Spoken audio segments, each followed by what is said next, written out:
Hi, my name is Sofia Lizalde, and this is my reflection video.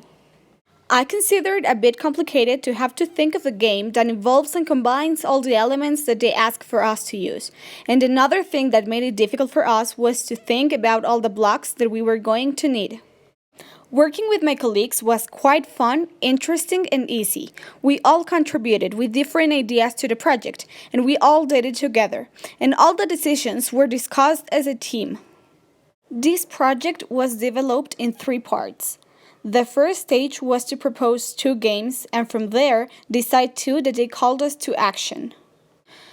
In the second stage, we had to plan what would go on each screen of the game and what blocks we had to use for the program to work properly. In the third stage and last stage, we had to develop the game as such in Thunkable in addition to creating a manual or a guide so that the user can play it properly. I participated more in terms of design, organization, and thinking about the blocks that we could use in the game. And honestly, there were no proposals discarded since we bet everything as a team. Honestly, I think our game is very complete since it complies with all the elements that they ask for. But I wish the game had several categories and more questions. In class, I learned all the concepts that we applied to the project, like how to use Thunkable, random numbers, loops, among other things.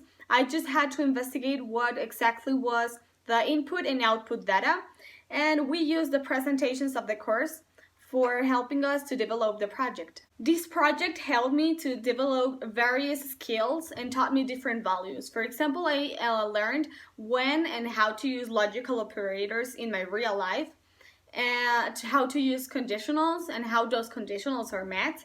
And in addition to identifying the four pillars of computational thinking around me, and some values I learned were honesty, empathy, teamwork, integrity, among many others.